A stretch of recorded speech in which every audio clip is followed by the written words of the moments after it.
Il-korp edukattiv kollu jiġifieri mhux biss l-għalliema iżda anke l-Learning Support Educators u l-Kindergarten Assistants fl-iskejl ta' Knisja se jkollhom laptop bħala għodda teknoloġika għat-tagħlim interattiv.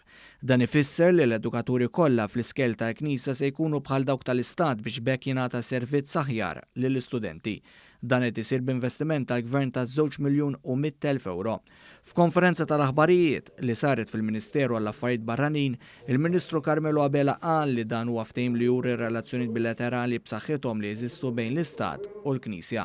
Min-naħa tiegħu il-Ministru għall-Edukazzjoni Evarist Bartolo remarka li l-Gvern irid jagħti sinjal li l-edukazzjoni kompluta trid tingħata lil kulħadd. Fl-istess konferenza tkellem in-Nunzju Apostoliku f'Malta Monsinjur Alessandro Derrico li fisser kif il-kooperazzjoni tal-Gvern Malti hija waħda imprezzabbli.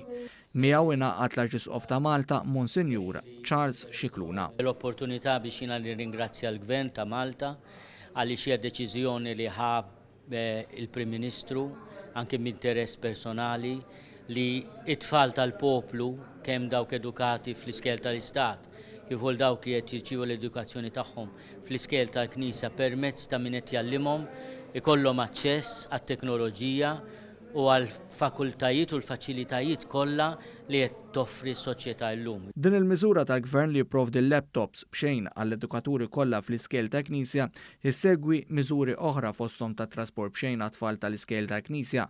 Fil-fatt is-sena skolastika ġdida li se tibda inqas minn ġimagħtejn oħra se tara 240 operatur ta' trasport joffru s-servizz għall-iskejl indipendenti u ta' Knisja.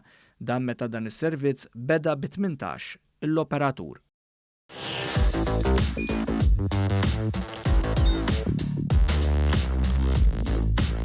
Idħol fuq one.com.mt u hemmhekk tista' tara l-programmi kollha li jxandru fuq One permezz ta' One Play.